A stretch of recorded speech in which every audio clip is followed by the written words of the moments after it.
지소미아 종료 결정 이후 미국이 반복적으로 실망과 우려를 표명한 것에 대해 외교부가 오늘 해리 해리스 주한 미 대사를 불러 자제를 요청했습니다.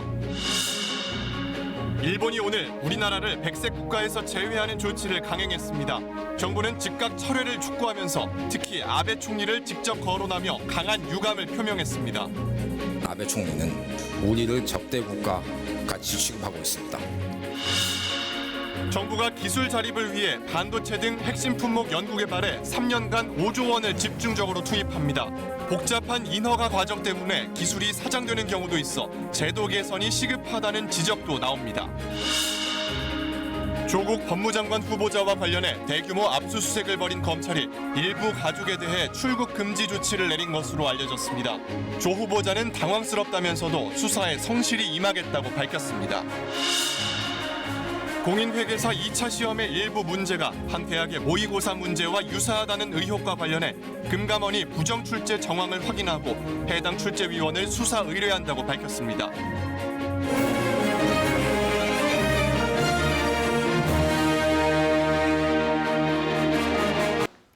네, 미국에 대한 방금 보신 우리 정부의 다소 이례적 조치의 배경은 오늘 김현정 청와대 국가안보실 2차장의 브리핑을 보면 알 수 있습니다. 국제 질서가 미국을 포함해서 자국의 이익을 최우선시하는 기조로 그렇게 큰 변화의 소용돌이에 직면해 있다고 했습니다. 그래서 우리도 과거와는 다른 주도적이고 당당한 대응이 필요하다고 언급했습니다. 한미동맹 업그레이드 방안도 다시 제시했습니다. 이어서 김경진 기자의 보도입니다. 66년간 이어진 한미동맹은 지소미아로 흔들리지 않는다. 미국이 실망과 우려를 표명하면서 한미동맹이 흔들린다는 목소리가 나오자 김현종 차장이 직접 반박했습니다. 그러면서 한미동맹을 한 단계 업그레이드해 나갈 것이라고 강조했습니다.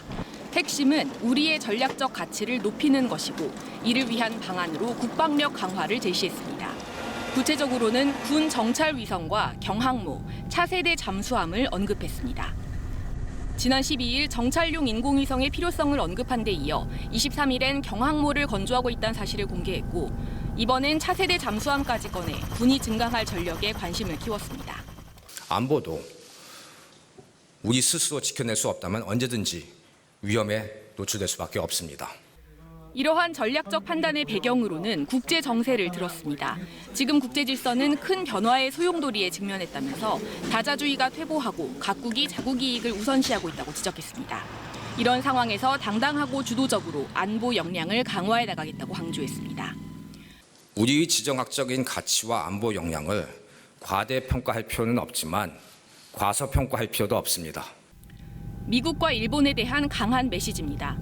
미일 동맹을 중심으로 한 인도태평양 전략에서 한국의 위상이 약화되는 것에 대한 우려가 깔렸습니다. 국방력 강화를 통해 전략적 가치를 높여 한미동맹을 강화하겠다는 전략입니다. 문제는 한미일 삼각 협력을 통해 중국과 러시아, 북한을 견제하려는 미국이 우리의 주장을 어떻게 받아들일지입니다. 또 중국과 러시아 등 주변국과의 관계도 변수가 될 전망입니다. KBS 뉴스 김경진입니다. 네, 미국에 대한 우리 정부의 이 같은 태도의 변화는 앞서 조금 설명된 대로 미국 정부의 최근 발언에서 촉발됐죠. 독도 훈련을 비생산적이라고 했고 또 지소미아 종료에 대해서도 실망, 우려를 반복적으로 표명했습니다. 미국이 왜 그랬을까? 워싱턴 연결하겠습니다. 예, 금철영 특파원, 독도 훈련이 비생산적이라는 표현, 미국이 왜 이런 언급을 했을까요? 네, 우선 지소미아 협정 종료와 연계되어 있는 걸로 보입니다. KBS 질의에 대한 미 국무부의 공식 회신 내용을 보면 최근 한일 간 불화를 고려할 때 군사훈련의 시기와 메시지, 증강된 규모가 현안 해결에 생산적이지 않다고 언급하고 있습니다. 이와 별도로 미 국방부가 KBS에 보낸 회신을 보면 더 구체적인 내용을 파악할 수 있는데요. 이스트번 국방부 대변인은 한일 간 균열에도 불구하고 상호 방위와 안보 통합성은 반드시 지속돼야 한다는 강한 믿음을 갖고 있다고 하면서 지소미아 협정이 종료되는 데 대한 강한 우려와 실망감을 표한다, 이렇게 재차 언급을 했습니다. 지난 26일에 이어 이번이 두 번째입니다. 미국 안보 이익에 어긋난다는 취지를 표현한 것으로 읽힙니다. 네, 미국의 입장은 그렇다고 치더라도 사실 그동안 미국은 이 한일 두 나라에 대해서 평화적으로 해결하라, 다소 방관자적 태도를 취해왔었습니다. 그런데 유독 우리에게만 이런 논평을 냈다는 건 이게 일본 편을 든 것 아닌가 이렇게 해석할 수밖에 없지 않을까요? 네, 그럴 수 있습니다. 그런데 특이한 점은 동해 영토 수호 훈련과 관련해 우리 군이 훈련을 종료한 26일까지는 미국 정부가 아무런 공식 언급을 하지 않았다는 겁니다. 그런데 이곳 시간으로 어제 낮부터 로이터와 일본 언론들이 익명의 미 당국자를 인용해서 미국이 독도훈련에 비판적이라는 기사들을 내놓기 시작했고, 진위 여부를 묻는 질의서를 국무부에 보내자 공식 회신을 통해서 이런 입장을 밝힌 겁니다. 다만 성명이 아닌 질의에 답변하는 형식으로 논평을 낸 것은 미국 나름대로 동맹의 갈등에 한쪽 편을 든다는 비판 가능성을 고려한 측면도 있어 보입니다. 그러나 회신 역시 공식적인 답변이라는 건 부인할 수 없는 상황입니다. 네, 그렇다면 우리에 대한 미국의 이런 태도가 혹시 일본의 로비, 최근 미국산 농산물을 대량 구매하기로 한 일본에 대한 어떤 보답 이렇게 볼 수 있을까요? 네, G7 회담 중에 아베 총리가 미국 농산물 대량 구매 같은 선물을 트럼프 대통령에게 준 상황이어서 미국의 입장 변화에 영향을 준 측면도 있어 보입니다. 다만 국무부, 국방부의 논평 외에 트럼프 대통령은 관련 언급을 일체하고 있지 않는 게 특이한데요. 대사 조치 이후에 백악관이나 국무부의 반응이 어떻게 나올지 지켜봐야겠습니다. 네, 워싱턴 금철영 특파원이었습니다. 우리 정부는 청와대, 총리실, 외교부가 모두 나서서 강한 유감과 함께 일본 정부를 집중 비판했습니다. 아베 총리가 우리를 적대국 취급하고 있고 역사를 바꿔 쓰는 건 우리가 아니고 일본이라면서 일본의 적반하장식 망발을 성토했습니다. 우리 정부는 당분간 단호한 대응에 나설 뜻을 분명히 했지만 동시에 언제든 대화의 문은 열려 있다는 것도 내비쳤습니다. 보도에 이병도 기자입니다. 정부는 깊은 유감과 강력한 항의, 즉각 철회를 촉구했습니다. 강제징용 판결에 대한 명백한 무역 보복으로 한일 관계 근간을 뒤흔드는 중대한 도전이라고 비판했습니다. 나가미네 일본 대사도 초치해 강력 항의했습니다. 이낙연 총리는 부당한 보복 조치를 바로잡기 위해 WTO 제소를 차질 없이 진행하겠다고 밝혔습니다. 오후엔 청와대가 직접 나섰습니다. 강한 유감을 표한다는 공식 입장을 밝혔습니다. 이어 일본 지도층의 적반하장식 언행을 비판했습니다. 한국이 역사를 바꿔 쓰려고 한다면 불가능하다고 한 고노회상의 발언을 겨냥해 역사를 바꿔 쓰고 있는 건 일본이라고 했습니다. 또 처음으로 아베 총리를 거론하면서 비판 수위를 높였습니다. 아베 총리는 우리에 대해 신뢰할 수 없다는 국가라는 점을 최근 2번이나 언급하면서 우리를 적대 국가 같이 취급하고 있습니다. 이렇게 신뢰관계가 훼손된 상황에서 지소미아를 유지할 명분은 없다. 자의적 적대적 보복 조치로 한미일 관계를 저해시킨 건 바로 일본이라고 말했습니다. 그러면서도 부당한 조치를 원상 회복하면 지소미아 종료를 재검토할 수 있다고 했습니다. 광복절 경축사에서 우리 대통령께서 언급했듯이 일본은 우리가 내민 손을 잡아줄 것을 기대합니다. 공은 일본에 넘어가 있다. 청와대는 이 말을 강조했습니다. 일본이 태도를 바꾸지 않는 한 단호한 대응을 당분간 이어가겠다는 것으로 풀이됩니다. KBS 뉴스 이병도입니다. 네, 그동안 자강 극일 메시지를 보내왔던 문재인 대통령이 오늘은 생산 공장을 해외에서 국내로 다시 옮긴 곳을 찾아서 우리 경제를 우리 스스로 지켜야 한다고 다시 강조했습니다. 정부는 일본의 경제 보복에 대한 향후 대책으로 핵심 부품 150여 개에 대해서 내년부터 3년 동안 5조 원을 투입해서 대응하기로 했습니다. 이어서 황정호 기자의 보도입니다. 일본이 우리나라를 백색 국가에서 제외한 오늘 문재인 대통령은 전기차 부품 공장 착공식을 찾았습니다. 국내로 유턴한 첫 대기업 사업장, 그것도 미래 성장 동력과 관련된 현장에서 문 대통령은 그 길을 강조했습니다. 자유롭고 공정한 무역 체제가 흔들리고 정치적 목적의 무역 보복이 일어나는 시기에 우리 경제는 우리 스스로 지킬 수밖에 없습니다. 정부는 소재 부품 장비 연구 개발을 위한 혁신 대책을 내놨습니다. 반도체 디스플레이는 물론 화학, 자동차 등 주력 산업의 핵심 소재 부품을 일본에 의존하는 상황. 정부는 수출 제한이 우려되는 핵심 품목 150여 개를 선정해 예산도 집중 투입하기로 했습니다. 앞으로 3년 동안 소재부품 장비 R&D에만 5조 원 이상을 투입할 것입니다. 핵심 품목은 국내 기술 수준과 수입 다변화 가능성을 따져 대응 전략을 세웠습니다. 기술 수준과 다변화 가능성이 모두 높은 경우 글로벌화를 목표로 개발하고, 기술 수준은 높지만 다변화가 어렵다면 대기업과 중소기업이 협업하는 개발을 지원합니다. 대기업의 연구비 지원 문턱도 낮췄습니다. 글로벌 공급망에 국내 중소기업이 참여할 수 있다는 기회를 확보한 점, 대기업의 그 공급망에 들어갈 수 있는 기회를 확보한 점이 가장 큰 의미가 있다고 할 수 있겠습니다. 민간 공동기술특별위원회를 만들어 절차와 규제를 간소화하고 연구개발 역량을 총동원해 일본 수출 규제를 국가 성장을 위한 전화위복의 계기로 삼기로 했습니다. KBS 뉴스 황정훈입니다. 이번 사태를 계기로 기술 자립화는 이제 시대적, 국가적 사명이 됐습니다. 그러나 중소기업이 기술 자립화를 해도 테스트 거치고 인허가 통과하느라 1년 넘는 세월을 견뎌야 하는데 자금력이 없어서 주저앉는 경우가 있다고 합니다. 그 현장 박대기 기자가 취재했습니다.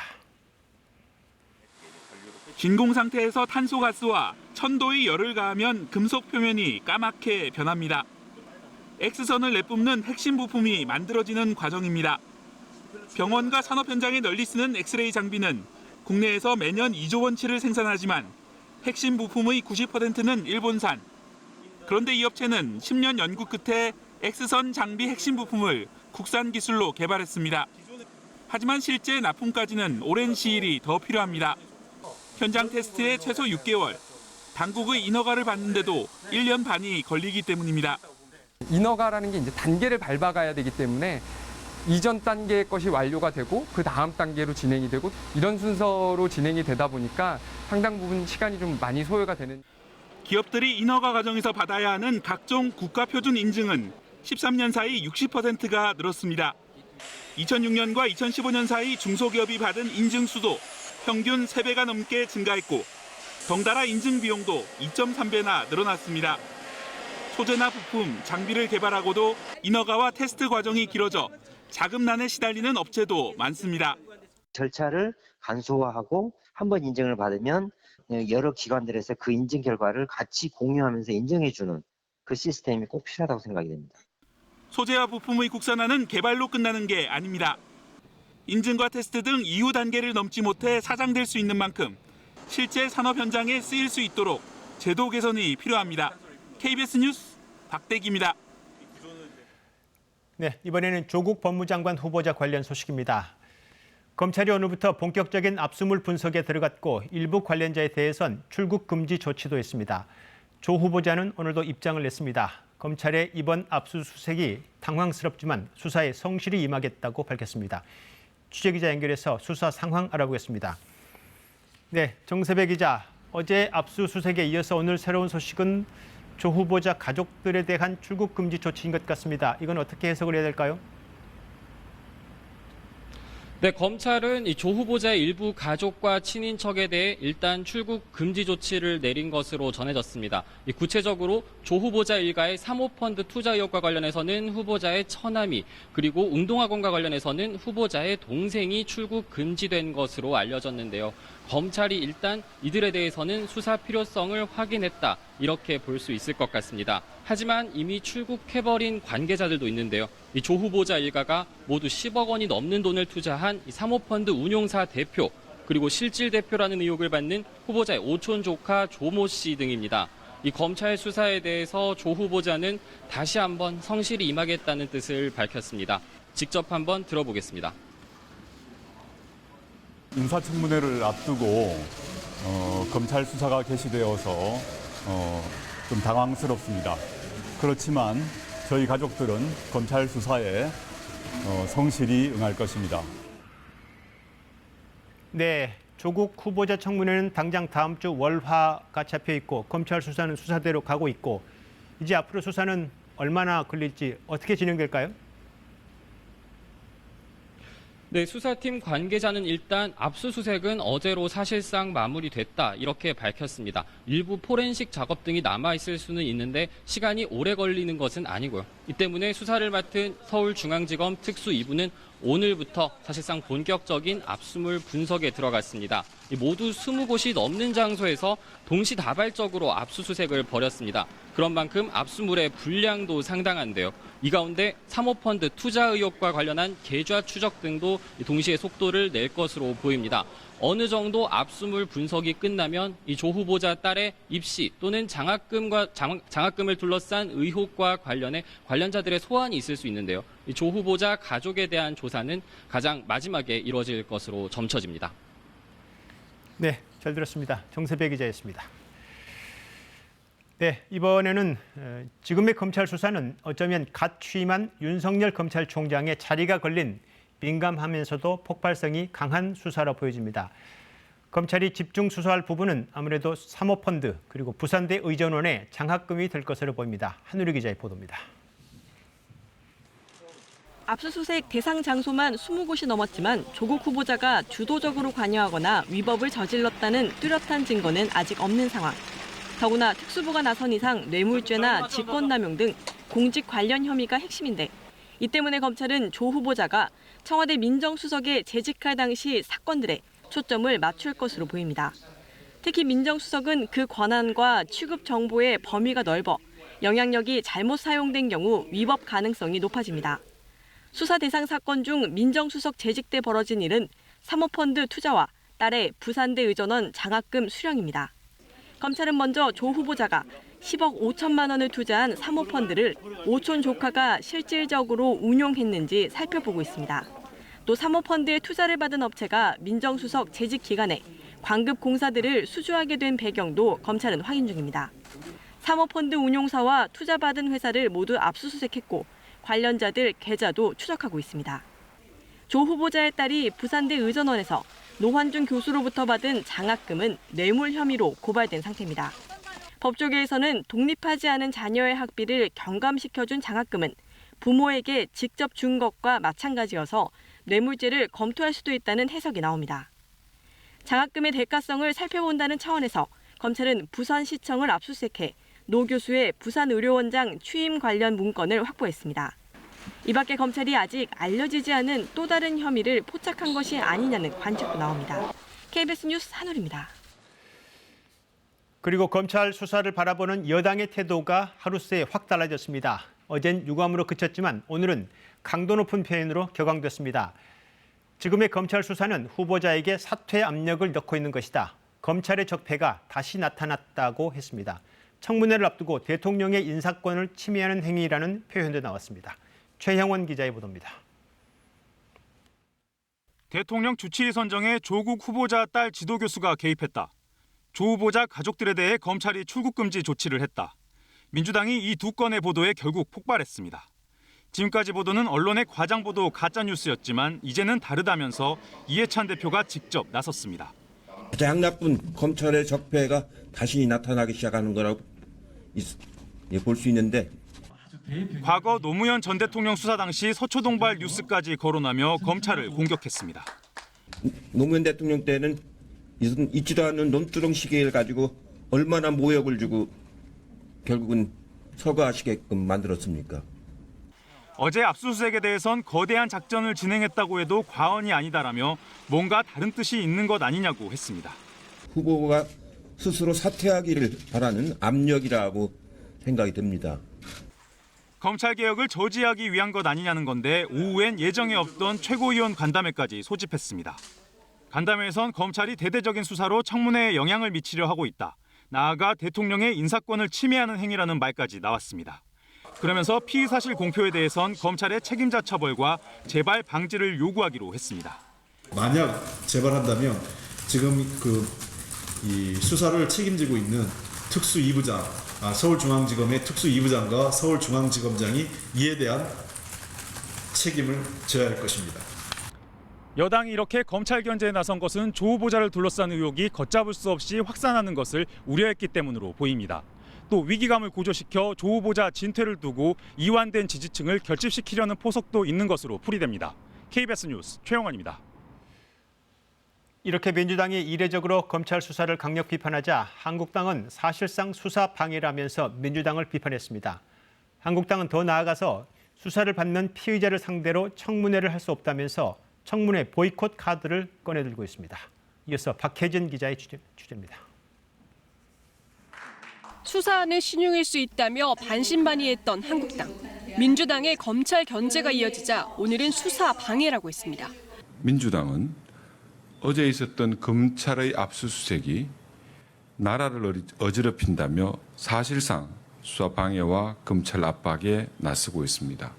검찰의 압수수색과 조 후보자 가족의 출국 금지로 상황이 바뀌었다며 급기야 청문회 보이콧 카드를 꺼내들었습니다. 실질적으로 조국 후보자에 대한 강제 수사가 시작이 되었습니다. 역사상 피의자인 후보자를 인사청문회에 올린 적이 없었습니다. 하지만 이미 유리한 고지를 점했다. 역풍 우려가 있다는 신중론이 맞서면서 일단 결정을 유보했습니다. 투쟁 수단은 많이 있습니다. 이거 하나가 전부가 아닙니다. 특검도 있고 국정조사도 있고 그 밖에 여러 법률적인 또 투쟁도 있습니다. 민주당은 합의를 지키라며 강하게 반발했습니다. 원내 지도부가 나서 청문회 보이콧까지 운운하는 것을 보면 애초에 청문회를 할 생각이 없었던 것이 아닌가 의심스럽다. 청문회 증인을 두고서도 여야는 평행선을 달렸습니다. 야당은 반드시 조 후보자 가족을 포함해야 한다. 여당은 절대 안 된다며 팽팽히 맞서 오늘도 결론을 내지 못했습니다. KBS 뉴스 박혜진입니다. 빅뱅의 전 멤버 가수 승리가 이번엔 상습 원정 도박 혐의로 경찰 조사를 받았습니다. 승리는 도박 혐의에 대해선 대체로 인정했지만 도박 자금을 불법으로 마련하진 않았다고 말한 것으로 알려졌습니다. 강병수 기자입니다. 가수 승리가 또다시 경찰에 출석했습니다. 클럽 버닝썬 사태 이후 성매매 알선 등의 혐의로 조사를 받고 지난 6월 검찰에 송치된 지 65일 만입니다. 이번엔 상습 도박 혐의입니다. 성실한 자세로 경찰 조사에 임하도록 하겠습니다. 다시 한번 심력 끼쳐들어서 죄송합니다. 승리는 양현석 전 YG 총괄 프로듀서와 함께 미국 라스베이거스 호텔 카지노 등을 돌며 수차례에 걸쳐 10수억 원대의 도박을 한 혐의를 받고 있습니다. 도박 자금을 조달하는 방식도 문제입니다. 경찰은 승리가 해외에서 도박 자금을 외화로 빌린 뒤 국내에서 원화로 갚는 이른바 환치기 수법을 쓴 것으로 보고 있습니다. 경찰은 승리의 원정 도박 횟수와 금액, 자금 마련 방법을 집중 조사한 것으로 알려졌습니다. 승리는 도박 혐의에 대해선 대체로 인정했지만 불법으로 도박 자금을 조달했다는 환치기 혐의는 부인한 것으로 전해졌습니다. 경찰은 지난 17일 YG 사옥을 압수수색해 자금 입출금 내역 등을 확보하고 관련 진술을 확인한 만큼 몇 차례 더 승리를 소환해 조사할 방침입니다. 내일은 승리와 같은 혐의를 받고 있는 양현석 전 YG 총괄 프로듀서가 소환돼 조사를 받습니다. 양 전 프로듀서는 해외에서 수십억 원의 상습 도박은 물론 회사 돈으로 도박 자금을 마련했다는 혐의도 받고 있습니다. 경찰은 미국 금융당국으로부터 YG 미국 법인에 대한 자료도 받아 분석 중인 것으로 알려졌습니다. 경찰은 또 양 전 총괄 프로듀서가 출석하면 지난 2014년 외국인 사업가들에게 성접대를 했다는 의혹도 함께 조사할 예정입니다. KBS 뉴스 강병수입니다. 지난 6월에 실시된 공인회계사 2차 시험 문제 일부가 한 대학 고시반 모의고사와 유사하다는 의혹과 관련해 금융감독원이 해당 출제위원을 수사 의뢰하기로 했습니다. 해당 교수가 출제위원으로 선정되기 전에 모의고사 문제를 전달받은 사실이 확인된 겁니다. 김민철 기자입니다. 지난 6월 말 치러진 공인회계사 2차 시험 회계감사 과목 문제입니다. 그리고 한 달 앞서 진행된 한 대학의 준비반 모의고사 문제. 구체적인 질문은 다르지만 큰 주제가 외부 감사인 선정이라는 점에서 같고 제시된 표 형식도 유사합니다. 이러자 수험생들은 이를 포함한 문제 2개가 사전에 유출된 것 아니냐며 국민청원에 올리는 등 의혹을 제기했습니다. 이에 시험을 주관한 금감원은 그럴 가능성이 낮다고 반박했습니다. 두 문제가 형식적인 유사점이 있지만 보편적으로 다루는 일반적인 내용이라는 이유였습니다. 하지만 조사를 벌인 금감원이 이번엔 정반대의 결론을 내놨습니다. 부정 출제 정황이 실제로 확인됐던 겁니다. 조사 결과 2차 시험에서 해당 문제를 낸 A 교수가 출제위원으로 선정되기 직전 모의고사를 낸 B 교수로부터 SNS 메신저를 통해 문제지를 건네받았다는 게 금감원 설명입니다. 업무 방해 혐의로 A 교수를 검찰에 수사 의뢰하기로 했습니다. 열람하지 않았다는 주장을 소명할 수 있는 기회를 제공을 했는데 그거에 대해서 지금 납득할 만한 답변을 저희한테 제공한 게 없어서 수사를 의뢰하게 되었습니다. 이에 A 교수는 출제위원으로 선정될 가능성이 높다고 생각해 자료를 수집했을 뿐이라고 주장한 것으로 전해졌습니다. 금감원은 앞으로 출제와 검증을 분리하는 등의 방안을 마련하겠다고 밝혔습니다. 금감원은 또 3점에 해당하는 2개 문항은 모두 정답 처리하고 합격자를 결정했다고 덧붙였습니다. KBS 뉴스 김민철입니다. 가습기 살균제 참사 진상규명 청문회 이틀째인 오늘은 군대에서의 피해도 거론됐습니다. 2000년부터 12년간 군대에서 구매한 가습기 살균제가 확인된 것만 2,400여 개로 사회적 참사 특조위는 사망 피해자에 대한 신고도 접수했다고 밝혔습니다. 최유경 기자입니다. 이모 씨가 가습기 살균제에 노출된 건 2010년 1월 군병원에 입원했을 때였습니다. 기관병들이나 간호장교들이 가습기 사용을 권장을 하였고 그 과정에서 이제 가습기를 사용하면서 갑작스럽게 2에서 3주 동안 기침과 고열과 흉통이 동반되게 되었습니다. 이 씨는 결국 군복무 도중 폐섬유화 진단을 받았습니다. 국방부가 최근 일주일 동안 진행한 조사를 보면 2000년부터 2011년까지 군 부대와 산하기관에서 구매한 가습기 살균제는 확인된 것만 2,400여 개에 이릅니다. 이 중 3분의 2는 환자들이 머무는 의무대와 군병원 등이 구매했습니다. 병원에 있는 환자들이 이거에 노출되면 훨씬 더 나빠지는 것처럼 똑같이 병원에 있던 군인들은 더 나빠졌을 거라고 우리는 생각할 수 있습니다.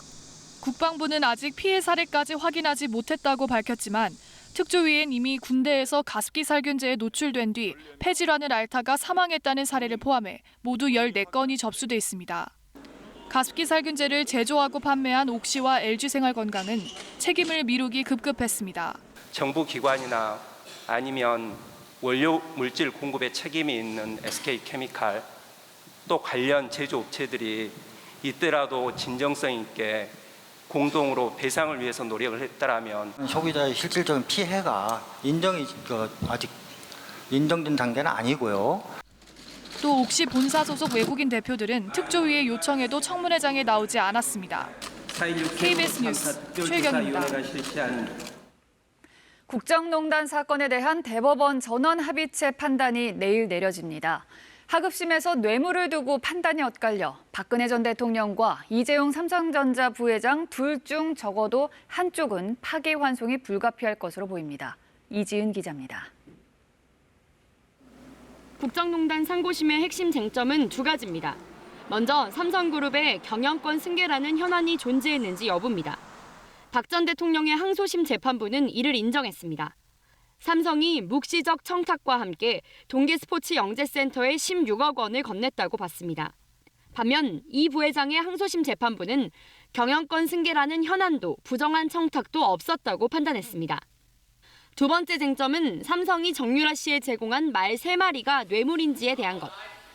박 전 대통령과 최순실 씨의 항소심에서는 뇌물 34억 원이라고 판단했습니다. 하지만 이 부회장 항소심은 이를 인정하지 않았고 총 뇌물 공여 액수를 36억 원만 인정해 집행유예를 선고했습니다. 두 쟁점에 따라 대법원 결론이 달라집니다.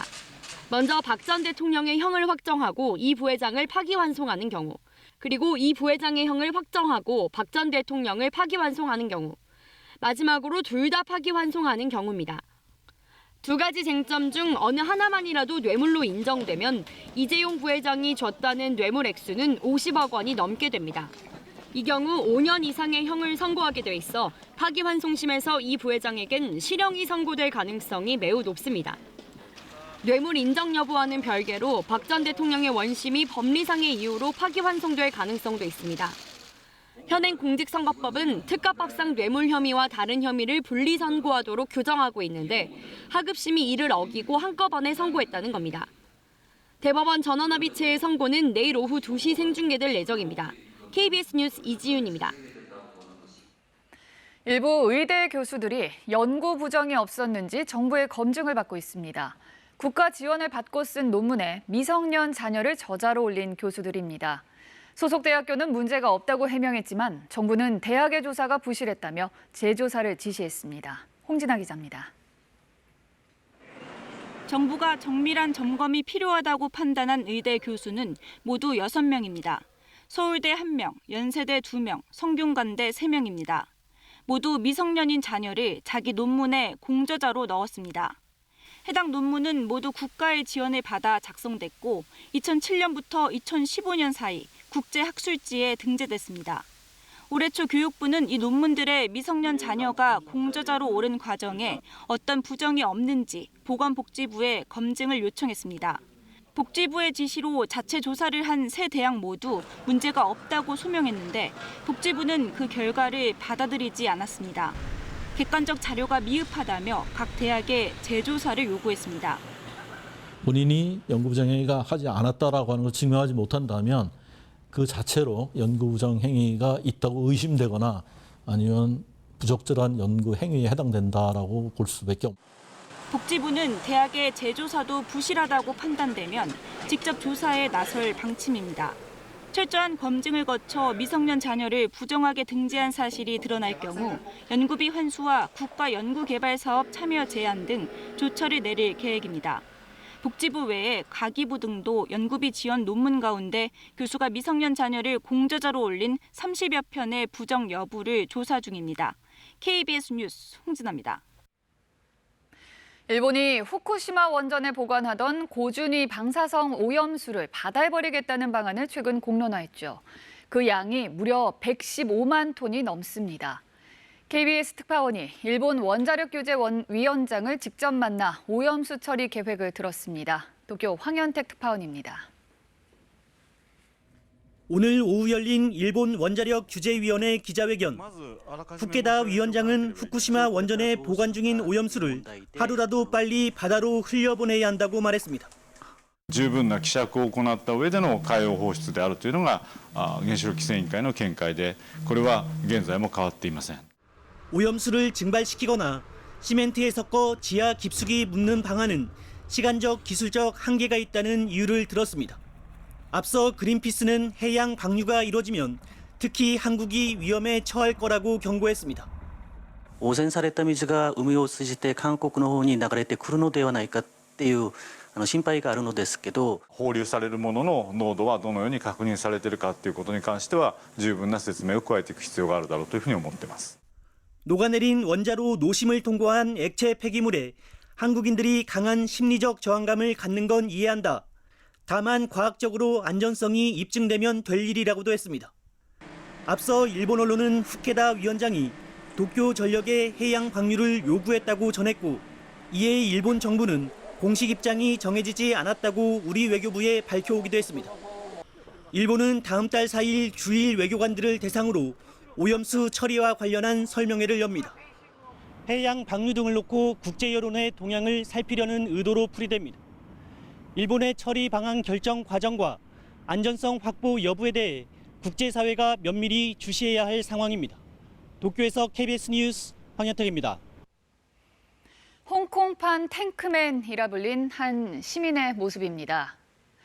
89년 천안문 사태의 상징이 된 사진과 비슷하죠.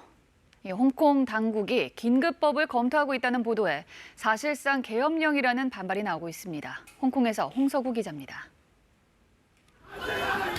총을 겨눈 경찰들 앞을 막아선 한 중년 남성. 경찰에 걷어차인 뒤에도 다시 일어나 양팔을 벌려 경찰을 막아섭니다. 홍콩 시민들은 천안문 사태 때 홀로 탱크 앞을 막아선 남성이 견져 홍콩판 탱크맨이라고 부르고 있습니다. It's a high resemblance between the student in Tiananmen Square and that of the men in that incident, because both of them were trying to defend democracy and freedom. 이 남성은 총을 빼든 경찰이 아니라 그 뒤에 버티고 있는 체제에 화가 난다고 한 인터넷 언론을 통해 밝혔습니다. 그는 시위 지역 인근에 사는 기독교 전도사로 SNS에서 평화 시위를 위해 활발히 활동해왔다고 그의 지인들이 KBS에 전했습니다. 시위대는 오늘 이번 주말엔 대규모 시위를, 다음 주 월요일과 화요일엔 총파업을 예고했습니다. 이에 맞서 홍콩 정부는 1967년 폭동 사태 이후 처음으로 긴급법 적용을 검토하고 있다고 홍콩 언론들이 전했습니다. 캐리람 행정장관이 체포와 구금, 검열, 몰수 등이 가능한 비상대권을 갖게 되는 것이어서 사실상 계엄령이라는 반발이 터져나오고 있습니다. Unlimited powers to turn Hong Kong, or rather her governance, from authoritarian to dictatorial. 지난 80일 동안 880여 명이 체포됐습니다. 평일에도 이렇게 곳곳에서 시위가 벌어지면서 긴장은 이어지고 있습니다. 대규모 시위가 예정된 이번 주말, 홍콩 사태는 또 한 번 분수령을 맞습니다. 홍콩에서 KBS 뉴스 홍석우입니다. 네, 뉴스주민 시간입니다. 정윤섭 기자 나와 있습니다. 네, 정 기자, 오늘 소식은요? 오늘은 먼저 한 지방자치단체장의 발언부터 듣겠습니다. 중국도 하고 필리핀도 하고 동남아에 다 했습니다. 그런데 다른 나라에 무슨 배상 가지고 그런 게 없습니다. 한국은 5억 불 줬잖아요. 여기에 일본의 돈으로 한국이 발전했다 이런 말도 했고요. 위안부 피해를 지금 부정하는 발언인데 저게 지금 현직 보훈 군수입니까? 네, 군수고요. 지금 사퇴 위고까지 받고 있고요. 요즘 또 그 역사 왜곡에 앞장서고 있는 낙성대 경제연구소 들어보셨죠? 낙성대 경제연구소, 반일 종족주의 저자가 소속된 그 연구소. 네, 저자 일부들이 소속됐는데 오늘 이 연구소의 입구에 누군가가 저런 낙서를 붙여놨습니다. 제목은 변의 변인데 해석하자면 이제 배설물이 말한다 이런 뜻이고요. 예. 그러니까 내용은 이 연구소가 하는 주장들이 배설물보다 더럽다 이런 표현인데 오늘 이 자리에 실제로 인분을 뿌리기도 했다고 합니다. 분노가 너무 커서 배설물로 지금 인분으로 표현을 한 거죠. 네, 그러니까 그 행위 자체를 우리가 뭐 정당화할 수는 없는 거지만 경찰이 수사도 하고 있고요. 예. 근데 어쨌든 그만큼 분노에 대한 얘기인데, 그러니까 그렇지 않아도 이 연구소 소속의 위원이 이제 유엔까지 가서 뭐 강제 동원은 일제 때 강제 동원이 없었다, 뭐 이런 예. 발언을 했는데 이게 일본 구구 단체의 지원을 받은 것이다 이런 보도가 나오면서 이제 시민 분노가 커지고 있잖아요. 그런 보도가 있었죠. 근데 이 위원이 지원받은 단체가 다르다, 극우라는 표현은 한심하다 이렇게 반박을 했거든요. 그러니까 지원을 받은 건 맞는데 극우는 아니다, 네. 일본 극우가 아니다 이런 말인가요? 그러면서 본인이 지원을 받은 단체를 공개를 했습니다. 그게 일본 역사 논전 연구소라는 곳인데 예. 저희가 그 홈페이지를 들어가 보니까 홈페이지 자체의 뭐 설립 목적이라고 할까요? 일본의 역사가 부당하게 폄훼되고 있다 이렇게 얘기를 하면서 특히 이 연구소 회장은 그동안 위안부, 강제동원 이런 것들을 허위다라고 비난하는 인물이었습니다. 근데 방금 말한 그 주장이 일본 극우의 주장 아닌가요? 그렇죠. 그러니까 사실상 극우 단체의 지원을 받은 거라고 볼 수 있는 거죠. 지금 사실 문제는 뭐 일본 극우의 입장이 그렇다 손치더라도 한국인의 그 역사를 왜곡하는데 지금 일본을 대신해서 앞장서고 있는 그런 형국 아니겠습니까? 그렇죠. 그런 사례가 또 있어서 하나 더 소개를 해드리면 최근 일본 TV 방송의 한 장면인데요. 오른쪽 네. 이제 일본어 자막을 좀 번역을 했습니다. 전 한국 국방성 분석관 고모 씨가 얘기를 하는 거다. 최악의 시나리오는 쿠데타라는 말이 등장을 하는데 저게 무슨 말이냐면 최근 지소미아 종료로 북한을 우려한 한국군에서 쿠데타가 일어날 수 있다 이런 주장이거든요. 저 고모 씨라는 사람이 전 한국 국방성 분석관은 맞습니까? 그러니까 1994년에 한겨레 신문 기사를 하나 찾았습니다. 예. 보시면요. 군사기밀 빼낸 고모 씨 상고심에서 대법원에서 징역 4년이 확정됐다. 그러니까 이 인물이 바로 앞서 말씀드린 고 씨고요. 이때 일본 방송 측의 군사기밀을 빼돌린 혐의로 저렇게 대법원 유죄 확정 판결을 받은 겁니다. 예. 그리고 이 고 씨라는 분이 국방부에서 실제 근무를 했었고요. 그걸 이제 국방성 분석관이라고 표현을 한 거고요. 그러니까 이후에 이제 결국 일본에 건너가서 저런 주장을 하고 있는 거죠. 네, 그러니까 일본의 군사기밀을 빼내고 지금은 일본 극우 입장을 대변하고 그렇죠. 이걸 나름 일관성이 있다고 해야 되나요? 그러니까 그렇습니다. 그렇게 이해관계가 물렸는지는 확인이 안 되지만 한국인의 주장을 다시 또 일본 매체가 인용하고 이런 악순환은 계속되는 건 어쩔 수 없겠죠. 네, 알겠습니다. 잘 들었습니다. 뉴스주민 정윤섭 기자였습니다.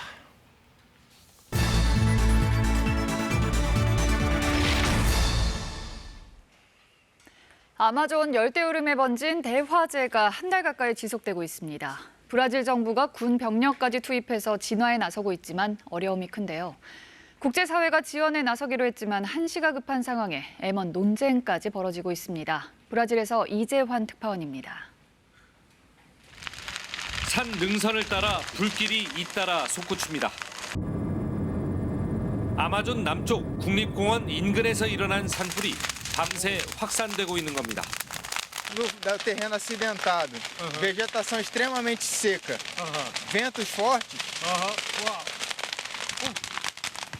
산불의 기세는 꺾일 줄 모르고 산등성이를 넘어 계속 번져가고 있습니다.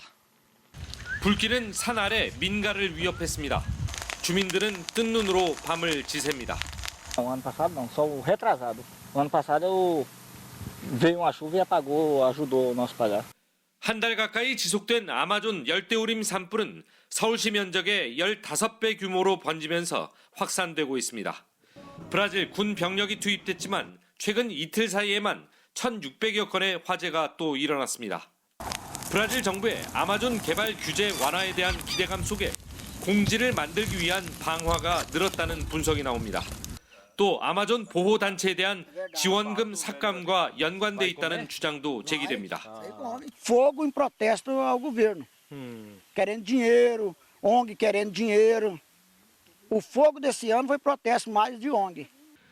진화가 급한 상황에 G7의 지원금을 놓고 브라질과 프랑스 정상 간에는 논쟁도 벌어졌습니다. 아마존 화재가 국제 위기라는 프랑스 대통령의 말에 브라질 대통령은 주권 침해라며 사과 없이는 G7 지원금을 받지 않겠다고 맞섰습니다. 개발 논란과 정치적 논쟁 속에 지구의 허파가 불타고 있습니다. 브라질 마토그로스주에서 KBS 뉴스 이재환입니다.